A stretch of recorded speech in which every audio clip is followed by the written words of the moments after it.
May what I say and what you hear be in the name of God. Amen. If I can say it, excuse me.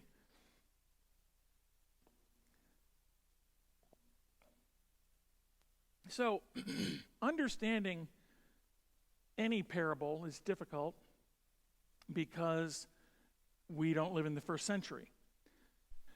And even I have to go and check commentaries from time to time because the meaning of a parable isn't always obvious. This particular parable strikes many as somewhat harsh and arbitrary, that God would be so cruel and mean to a slave, but that's our 21st century thinking, not the first century. So here's what's going on.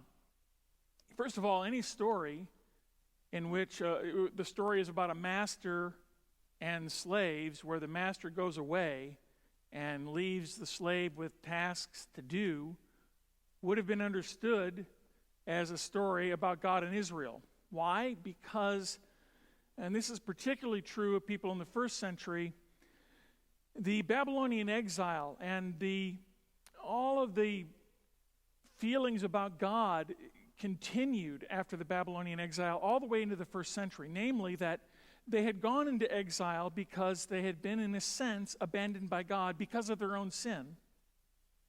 But over time, they came back to the land that they were given, and yet they were ruled by one pagan nation after another, and by the time we get to the first century, they're ruled by the Romans.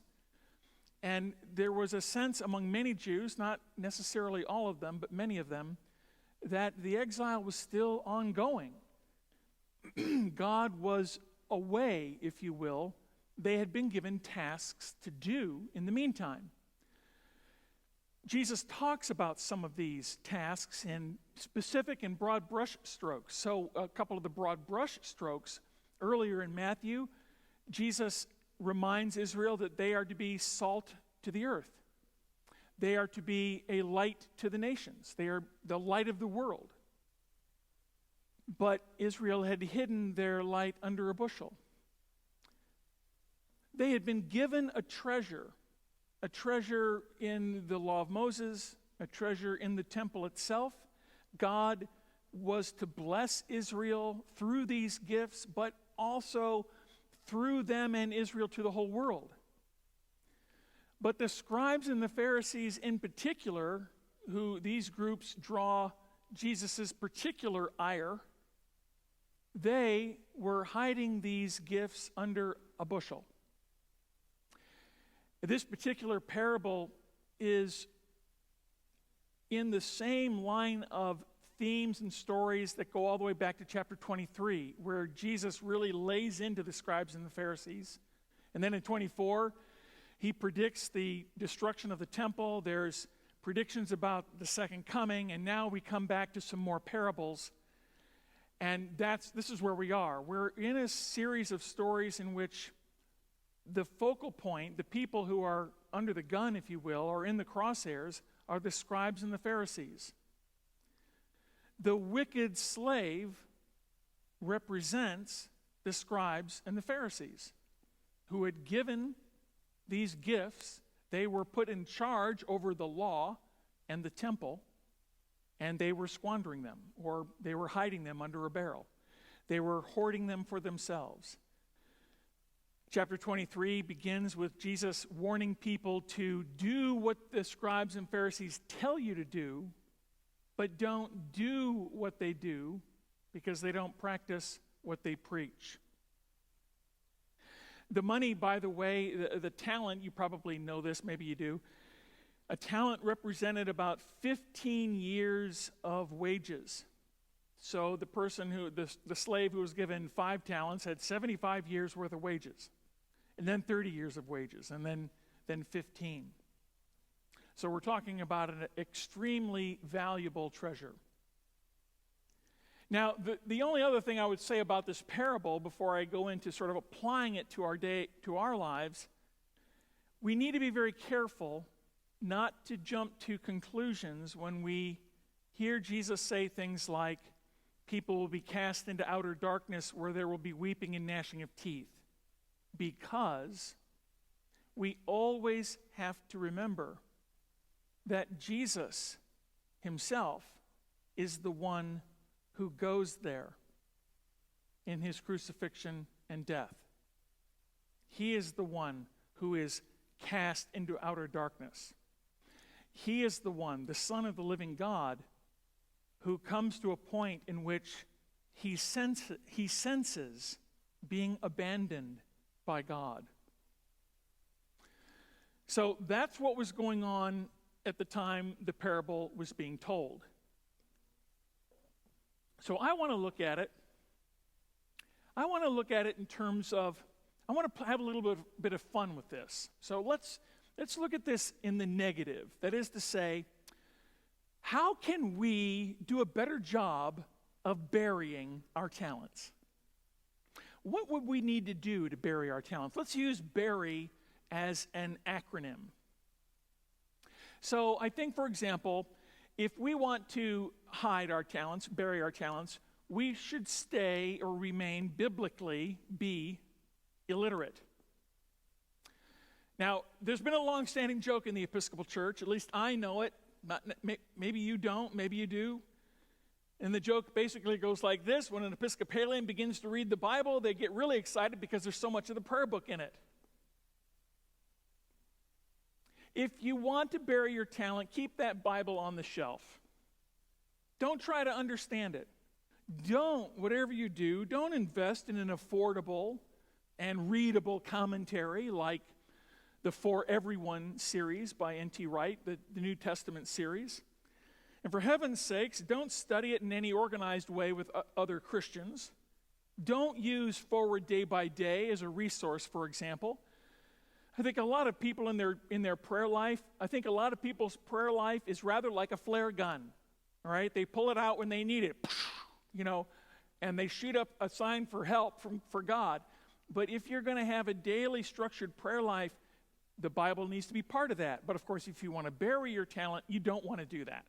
Okay, you don't want to do that. So stay biblically illiterate. Live an unexamined life.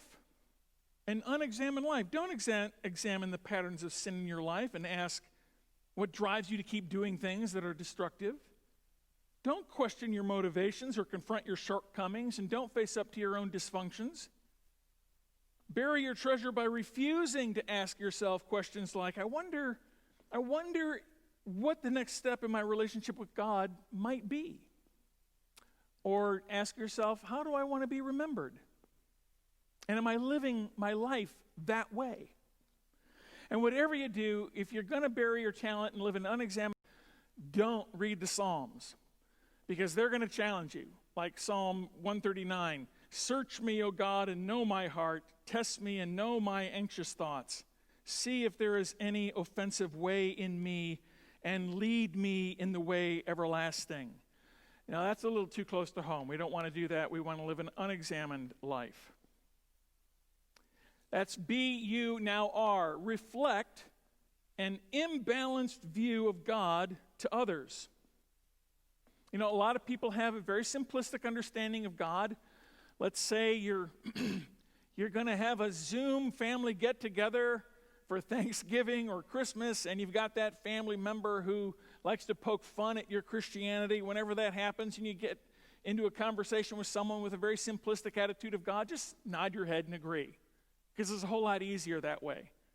People basically have these two images of God. On the one hand, God is wrathful, vengeful, arbitrarily punishing people, and then on the other hand, you've got people who think God is kind of like, well, and this dates me, really, the Hallmark Hall of Fame God. Does that even exist anymore? There is a Hallmark channel, right? So that still happens. The Hallmark Hall of Fame God, what I like to call the aw shucks God, who just, when you sin, God's like, oh, darn it, you'll do better next time. God's love in that formula is not the kind of love that demands anything from you. It's not the kind of love that calls you to holiness. And don't try to grasp or accept the fact that God is complicated. Like Romans 11:22, consider therefore the kindness and sternness of God. Oh, wait a minute. No, God is either kind or stern. God can't be both kind and stern. I mean, after all, we like to have people uncomplicated. We like to put people in our, nice, neat, defined little boxes so that we can all put them in places that we can understand, and then we can separate those boxes into the acceptable and the unacceptable categories. I mean, if we start accepting the fact that people are complicated, how much more complicated is God? So we don't want to do this. And if your atheist friends make fun of the Trinity, just agree with them. It's a lot simpler that way. Whatever you do, don't ask, why on earth would anyone think that if there is a God, that the inner nature of that divine being would make complete sense to anyone, let alone atheists? Don't ask that question. And lastly, yearn for the good old days. Yearn for the good old days, just like the Hebrews in the wilderness, right? God delivered them from slavery in Egypt, and they're wandering in the wilderness, and, to give them a little bit of the benefit of the doubt, they'd been eating manna for a long time. Some of the folks got together and created a cookbook, 100 different ways to cook manna, which, by the way, is a word that means, what is it? And there's only so many ways you could cook it, I suppose, but they get to the point where they suddenly forgot that God had delivered them, and they want to go back because they had the leeks and the onions and the cucumbers and the garlic. If you want to bury your talent, make sure that you have a very selective memory of the past. So let's turn all that around really quick. You see, if you want to know what's possible in terms of investing the talent, the gifts, and the treasure that God has given you, then be biblically literate. Not that you're going to become biblically literate overnight.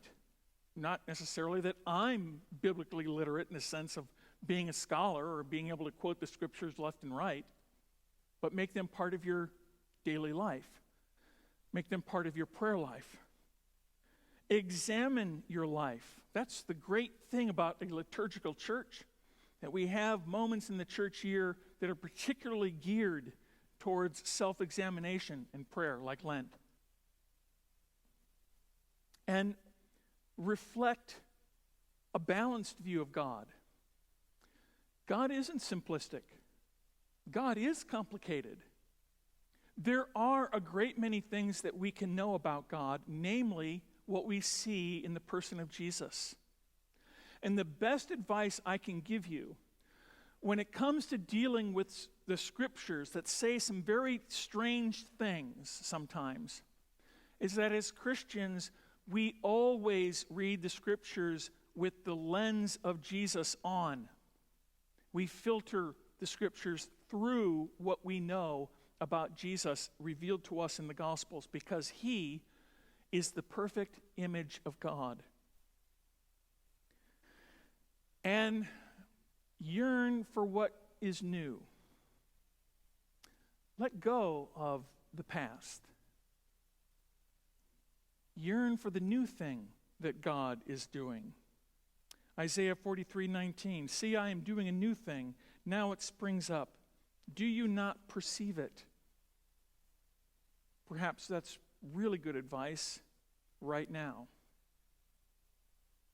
If you want to invest the treasures that you've been given, then do those things. And then the specific things, what more can be done to increase the value of the treasure that we've been given, will be made clear. That is how you invest your talent. Amen.